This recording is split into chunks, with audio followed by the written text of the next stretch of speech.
Hello mga bossing, welcome po kayo mga bossing ko sa aming pong apartment mga bossing. Ito pa mga bossing ko ay malapit sa palengke, malapit din po ito sa simbahan, malapit din ito sa mga school. Maraming school ang malapit po dito na pwede nyo na pong lakarin. Ito pa mga bossing ko ay 7 butas. Ito po ay 292 square meter mga bossing.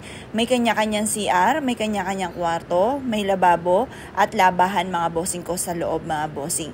Ito yung unang pitak mga bossing ko. Ito mga bossing ko ang A1.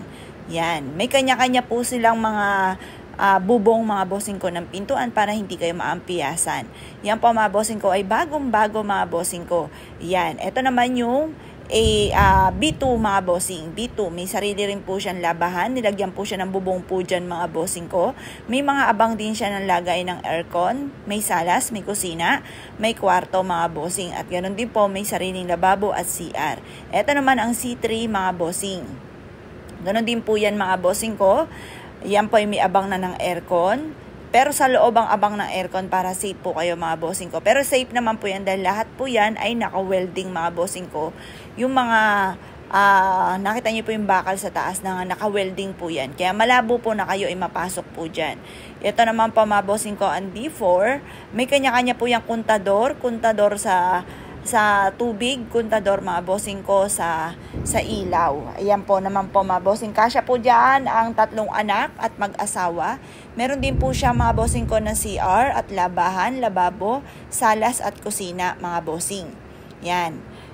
Yan na nga po yung pang-apat po natin. Ito naman po mga bossing ko, yan po yung Jetmatic po. May kanya-kanyang kontador. Ito naman yung E5. Ito pa mga bossing ko ay may sariling kwarto.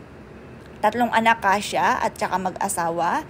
Malawak po yan. May salas, may kusina, may labahan, yan, may lutuan at may CR mga bossing. Kanya-kanya po yan mga bossing. Ito pa mga bossing ko ang ating panlima. Ito naman po mga bossing ko ang ating pang-anim. Yan po ay may ganun din. May kwarto rin po yan. Tapos may malawak na salas, kusina at labahan. May lababo at ganun din po ang CR. Yan. Ito naman po mga bossing ko ang pang-7.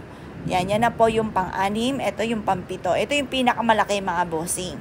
Ito pa mga bossing ko ay 2 kwarto. May malawak na salas, may malawak na kusina. May labahan din po siya mga bossing ko. May sariling CR. Ayan, malawak po yan mga bossing ko yung kusina po dyan. At ganoon din po ang salas. Napakaganda mga bossing. Pwede dito mga bossing ko ng mga 5 anak, mga bossing, pwede po yan. Malaki po ito. Ito yung pinakamalaki mga bossing ko. Nasa tabing gate po siya, yung nasa unahan. Pwede ka rin dyan magtayo mga bossing ko ng